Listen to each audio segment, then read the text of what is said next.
Hey guys, we're going to start our monthly fragrance wrap-up for June 2021, and here's a quick look at everything that I had going in the month of June. I did quite a bit of testing this past month. Fragrances, I talked about in my last video that I really wanted to try to use the stuff that I really love and use stuff more often instead of using more of just everything that I have.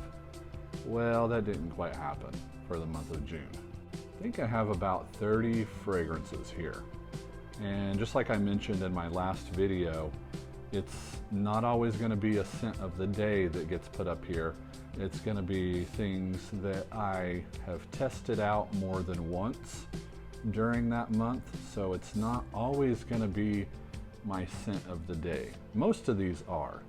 And just like the last video, we're going to start on this end of the shelf. Over to the far left, those are my 2 bottles of ISO E Super. I just use those in combination with my fragrances because they do provide a little bit of backbone for them. I rarely ever use those as just singular fragrances. So on this shelf we have Miller Harris Tangerine Vert, Guerlain's Vetiver.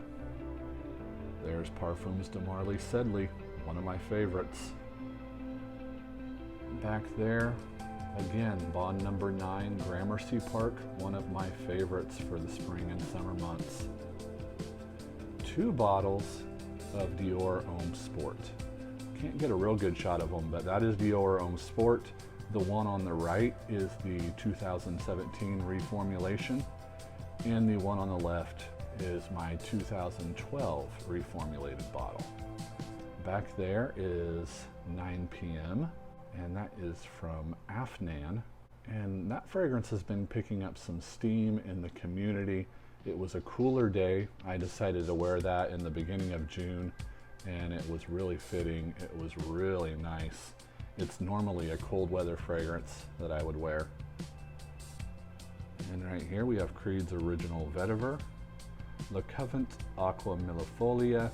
That's a really, really natural green fragrance that I'm going to talk more about as we go forward on this channel. Prada's Luna Rossa Eau Sport. Back there is Coro Summer 2006 Eau Diete, one of the true gems from the Tom Ford days at Yves Saint Laurent. And there again, MFK's Petit Matin, Tom Ford Oud Mineral, Carolina Herrera Virgin Mint, one of the fragrances I've been wearing most this summer and have been enjoying the heck out of that. Citrusy mint fragrance, one of the best citruses that I own, one of the best fragrances that I own for the summer months. Expect to see that in a video coming up talking about citrus fragrances. And another good one, You or Someone Like You, that is a minty, grassy fragrance. Wish I had been able to talk about that one more in the past couple of months because I really wore that heavily in the spring months from about March to the beginning of May. There is L'Homme Ideal Cologne from Guerlain. And in the back there, I don't know if you can see it, that's Azzaro's Ginger Lover. I wore that one again, still trying to decide if I like it or not. Boys 1920 Vert de Mare. Here's one I tested out a little bit this month, L'Homme Lacoste Intense. That's a cheapie. A lot of people really like that in the community. I'm still on the fence with that one. And again, this month we have Gentleman Cologne from Givenchy. Still trying to decide on that one. Aqua Celestia Forte from MFK. Very clean, lime, rosy fragrance. A lot of sweet, playful fruits in that one. Ooh, one I just talked about in my Cheapie video. Can't really see it that well. That is Aqua Essenziale Colonia. In the very back from Dua, that is hashtag Candy. And obviously I was running out of room on this shelf to put stuff. Acqua di Gio Profumo, wore that on one of the rainy days that we had this past month. That's a good one for the rainy summer days. that maybe are a little bit dreary because it has that incense in it. Used to be one of my all-time favorite fall fragrances because of the incense. It does still have that DNA from the original Acqua di Gio, so it kind of hovers between being a warm weather fragrance and a cool weather fragrance. And a discontinued classic L'Homme Libre from YSL, Lis Mediterranee,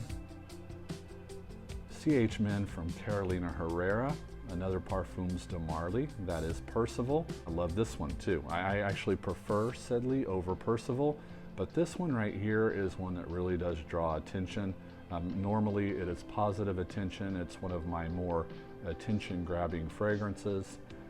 And Jarn Varvatos, Artisan Blue. And there we have Le Parkinzo pour Homme. And in the back we have CK1 Summer 2019.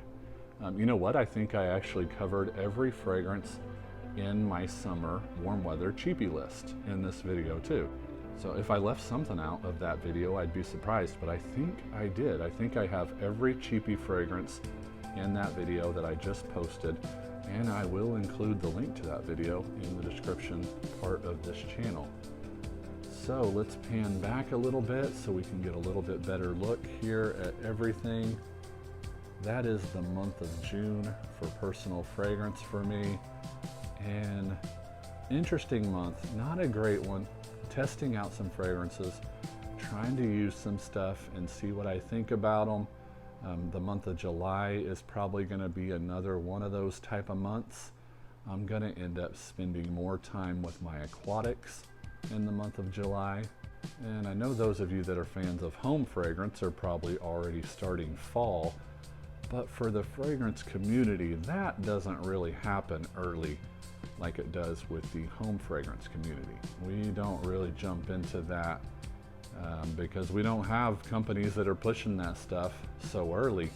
You know, they're kind of just releasing stuff as they want to. It's never really seasonal releases. And as far as things go that I used more than once this month, boy, it's not a lot of stuff. Parfums de Marly Sedley right there. I think I used one of my Dior Homme Sports more than once this month, but I can't remember which one. I did test out the Acqua Essenziale Colonia from Salvatore Ferragamo. I tested that one 3 or 4 times, I want to say, this month. I never actually wore it as my scent of the day though. And I think Virgin Mint from Carolina Herrera was my last one that I wore more than once this month. You know, I like to keep these fragrances on my shelves. I like this shelving setup because I am a very visual person, and I do like to kind of see a visual look of what I'm using, especially over a certain period of time. As a seasonal fragrance user, it is important to me to kind of use seasonally, but I do like to see the things that I am using, what I'm not using, so I can kind of get an idea of what I think maybe might have to go at some point, and things that can kind of stick around because I'm using them. And that does give me a little bit of a visual interpretation on the things that can go and the things that can stay. But there you have it. That is the month of June for personal fragrance for me. Let me know what you guys think. Let me know what you're wearing this past month and headed into our hottest months of the summer. I appreciate you guys watching, and I'll talk to you soon.